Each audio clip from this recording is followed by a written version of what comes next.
नमस्कार विद्यार्थियों। हम मध्यकालीन भारत पढ़ रहे थे और मध्यकालीन भारत के अंतर्गत हमने अकबर के जीवन का संक्षिप्त परिचय जान लिया था। विद्यार्थी, इसी क्रम में आज हम जानेंगे अकबर की धार्मिक नीति कि अकबर की धार्मिक नीति क्या थी, इसके क्या आयाम थे और किस प्रकार से जो मुग़ल साम्राज्य उस पर अकबर की जो धार्मिक नीति है उसका क्या प्रभाव पड़ा, और अकबर की जो धार्मिक नीति है उससे संबंधित छोटे प्रश्नों पे भी हम चर्चा करेंगे। तो विद्यार्थियों, सबसे पहले हम जान लें कि अकबर की जो धार्मिक नीति थी वो क्या थी।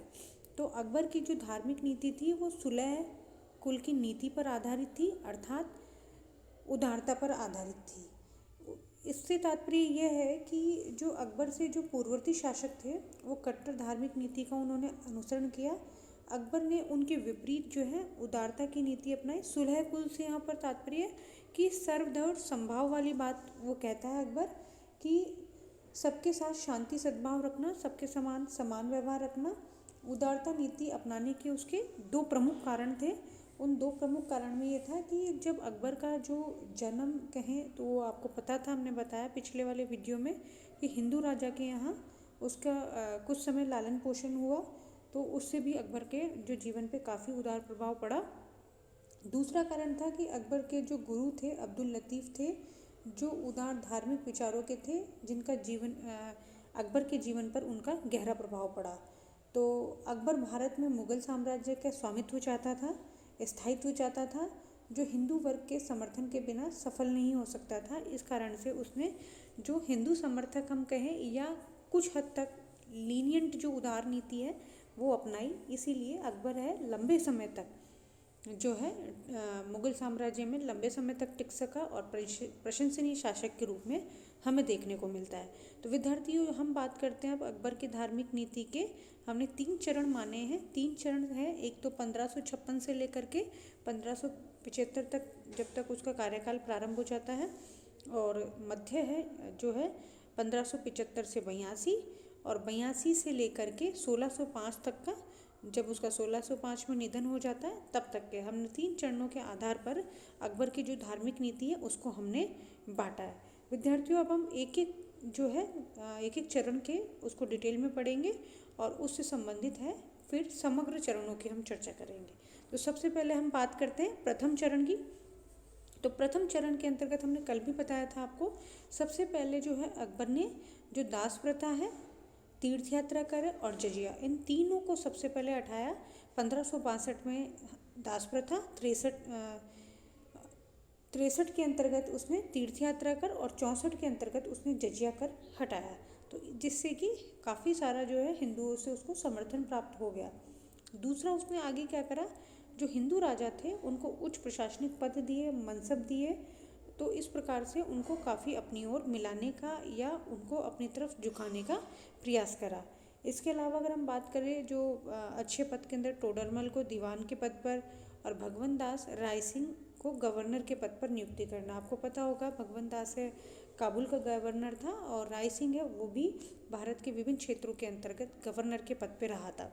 दूसरा आपको हम बताएंगे जो राजा मान सिंह है उसको सर्वाधिक मनसब 7000 है वो प्रदान की थी। तो विद्यार्थियों, मैं आपको बता दूं कि अकबर के समय में जो सर्वाधिक मनसब है वो केवल 2 ही व्यक्ति को मिली हुई थी। एक तो मिर्जा अजीज कोका को और दूसरा राजा मान सिंह को, जिसे 7000 का जो है मनसब है दे रखा था। तो एक हिंदू राजा के मिलना एक अकबर के समय में, मुस्लिम साम्राज्य के समय के अंतर्गत या मुस्लिम शासक या मुस्लिम बादशाह के समय में एक हिंदू राजा को इतना बड़ा मनसब मिलना कहीं ना कहीं अकबर की उदार नीति को प्रदर्शित करता है। इसके अलावा हिंदू त्योहारों को मनाना और हिंदू राजाओं के साथ उन्होंने वैवाहिक संबंध स्थापित करना। इसके अलावा हिंदू शासकों के समान झरोका दर्शन है, तुलादान है आदि उसको भी प्रयोग करना और उनका अनुसरण करना। एक अन्य बात है जो अकबर की विशेषता थी कि मंदिर तोड़ने की नीति है उसका अनुसरण नहीं करना, अपितु नए मंदिर बनाने के लिए उसे पूर्ण स्वतंत्रता प्रदान करना। यानी कि इससे पूर्ववर्ती शासक थे अकबर से पूर्व वाले, जिन्होंने अनेक धर्मांध होकर के अनेक मंदिर तोड़े, जिहाद का नाम लिया और नए मंदिर बनाने की तो अनुमति का सवाल ही नहीं उठता है। तो ऐसी स्थिति के अंतर्गत विद्यार्थियों, जो अकबर है उसने मंदिर बनाने की पूर्णतः स्वतंत्रता प्रदान कर दी। तो ये हो गया 1556 से लेकर के 1575 तक का प्रथम चरण अकबर के समय में हमने जान लिया है। अब हम बात करते हैं द्वितीय चरण में अकबर ने क्या किया। द्वितीय चरण विद्यार्थियों हम आपको बता दें कि जो द्वितीय चरण था वो था 1575 से लेकर के 1582 तक का। तो इसके अंतर्गत क्या कर रहा, सबसे पहले अकबर ने 1575 के अंतर्गत इबादत खाना की स्थापना करवाई और इस इबादत खाने को हम फतेहपुर सीकरी के अंतर्गत जो है स्थापित करवाया। और इबादत खाना की स्थापना का उद्देश्य क्या था, धार्मिक विचारों पर विमर्श करना तथा विभिन्न धर्मों की जानकारी प्राप्त करना। अब हम ये जान लें कि आखिर ये इबादत खाना था क्या। विद्यार्थियों ये चीज़ बहुत ज़रूरी है कि हम इस चीज़ को अच्छे से जान लें कि इबादत खाना क्या था। कि जो विभिन्न जो धर्म है उनके विद्वानों को अकबर ने क्या करा, एक जगह बुलाया, सभी जो धर्म थे उनकी खास खास विशेषताओं को समझा, जाना, विचार करा और उसके लिए 1578 में उन्होंने जो है अलग अलग धर्मों के विद्वानों को बुलाया, अर्थात धार्मिक संसद की स्थापना की। इसका वर्णन क्या है, बदायूनी ने अपने जो ग्रंथ है मुंतखब उल तवारीख उसमें भी किया है। इसके लिए क्या करा, अकबर ने जो 5 धर्म थे, हिंदू, मुस्लिम, जैन, पारसी और ईसाई विद्वानों को उसने क्या करा, आमंत्रित करा। अगर हम बात करें संक्षिप्त में कि मुस्लिम विद्वान कौन थे, तो मुस्लिम विद्वानों में थे शेख अब्दुल नबी जो कि तत्कालीन सदुर था, यानी कि धार्मिक वेदता था, अच्छी पद पर थे धार्मिक वेदता के में। दूसरा था मकदूल उल मुल्क और तीसरा था अब्दुल्ला सुल्तान। ये 3 व्यक्ति तो जो है मुस्लिम जो संत थे वो थे। हिंदू धर्म के अंतर्गत उसने 2 व्यक्तियों को बुलाया, वो था पुरुषोत्तम और दूसरे व्यक्ति थे देवी। जैन धर्म के अंतर्गत उसने बुलाया जिनचंद सूरी और हीर विजय सूरी। इन जैन विद्वान हैं, उनसे अकबर बहुत प्रभावित हुआ और प्रभावित होने के पश्चात उसने 2 उपाधियां हैं इनको दी। जिनचंद सूरी को तो दी उसने युग प्रधान की और हीर विजय सूरी को दी उसने जगत गुरु की उपाधि दी। इसके अलावा गोवा से उसने फारसी जो है इसके अलावा उसने गुजरात से जो नवासारी स्थान है वहाँ से जो है पारसी विद्वान बुलाया जिनका नाम था दस्तूर जी मेहर जी राणा। ये थे पारसी विद्वान। और ईसाई विद्वान बुलाया उसने गोवा से, जिसमें थे मॉन्सरेट, एक्विविवा और एंड्रिक्विच। ये 3 विद्वान थे, ये उन्होंने को बुलाया और इन सभी धर्मों को लोगों के विचार उसने सुने और उसके पश्चात अकबर ने एक निष्कर्ष निकाला कि इस्लाम धर्म है वो श्रेष्ठ धर्म नहीं है, इसके अतिरिक्त भी दुनिया में कुछ और है। इस्लाम एक सामान्य धर्म है और उलेमा वर्ग पर से अकबर का विश्वास अब उठ गया, नहीं रहा। ये इस प्रकार की जो है इबादत खाना है जिसके माध्यम से क्या हुआ, जो स्थिति निकल कर के आई कि क्या स्थिति निकल कर के आई कि जो मुस्लिम धर्म है वो सर्वश्रेष्ठ धर्म नहीं है। इसके अलावा भी जो अकबर है उसका जो उदार चिंतन रहा या धर्म को गूढ़ रहस्य के रूप में जानना उसको समझ में आ गया, क्योंकि उसके जो साम्राज्य था या उसकी जो नीति थी हिंदू राजाओं का सहयोग मिलने के पश्चात उसमें काफ़ी हद तक स्थायित्व आने लगा था और इसलिए अकबर को दूसरे कार्य करने में भी रुचि मिल रही थी।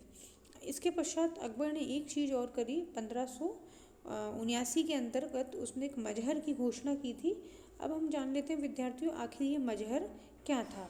देखिए, मजहर को अचूक आज्ञा पत्र भी कहा जाता है, जिसे शेख मुबारक नागौरी ने 1579 यानी 1589 के अंतर्गत लिखा था।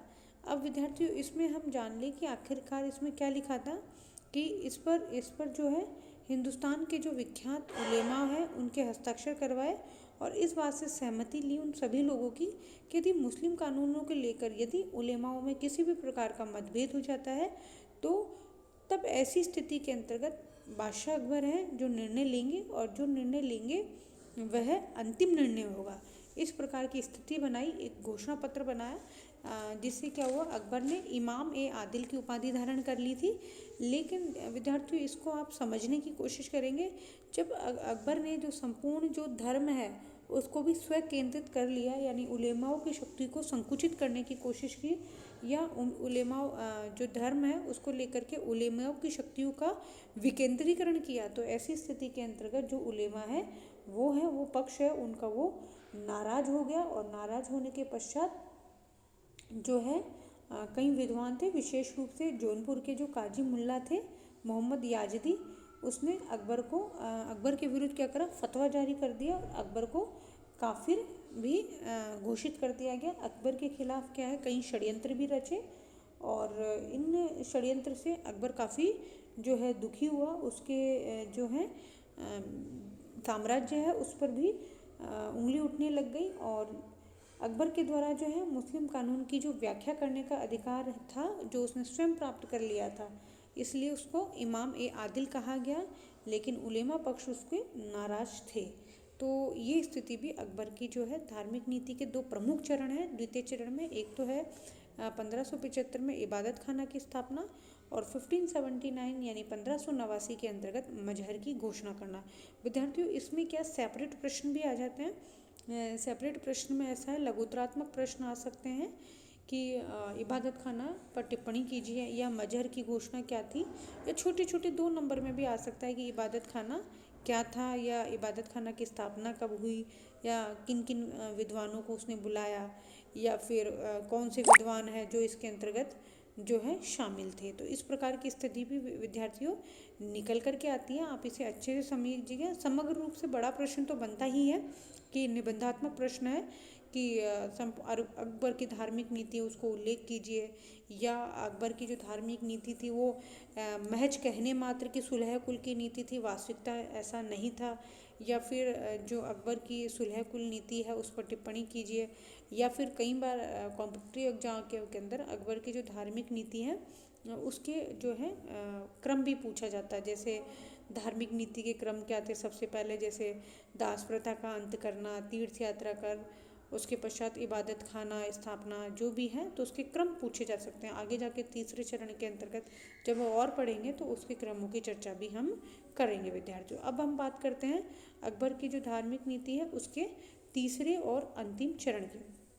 तीसरे और अंतिम चरण के अंतर्गत अकबर ने क्या करा, जो है 1582 में उसने अपना एक धर्म बनाया जिसे दीन ए इलाही कहा जाता है। दीन ए इलाही को तौहीद ए इलाही भी कहा जाता है।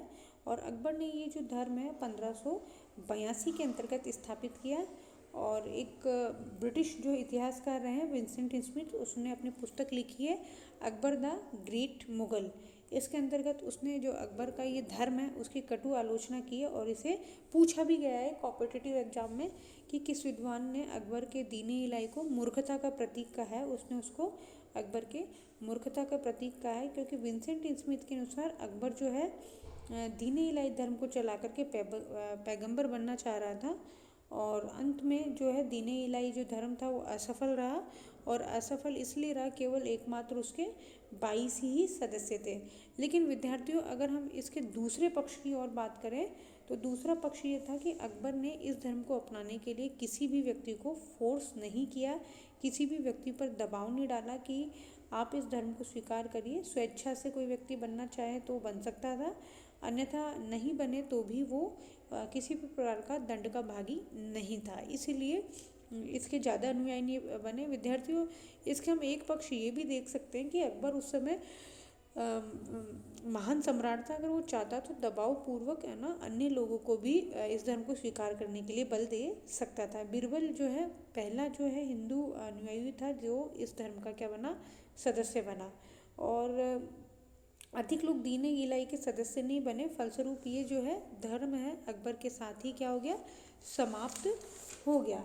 तो विद्यार्थियों, इस प्रकार जो है अकबर की जो हमने जो धार्मिक नीति है उसके 3 चरण हैं वो पढ़ लिए हैं उनको क्रमशः। और प्रश्न जो बनते हैं वो सीधे बन सकते हैं कि अकबर की धार्मिक नीति को समझाइए, या फिर अकबर की जो धार्मिक नीति है उसके क्रम भी पूछ सकते हैं। जैसे कि अकबर की धार्मिक नीति के क्रम बताइए, इबादत खाना, दीन इलाही, या फिर जो है मजहर की घोषणा है, या छोटे प्रश्नों में कि दास प्रथा का अंत कब करा, तीर्थ यात्रा कब करा, जजिया कब हटाया, या जो मुस्लिम विद्वान हैं, जैन विद्वान हैं, उनके बारे में भी प्रश्न इसमें पूछा जा सकता है, या फिर विंसेंट स्मिथ ने क्या कहा है। इस प्रकार के प्रश्न हैं इसके अंतर्गत बन सकते हैं।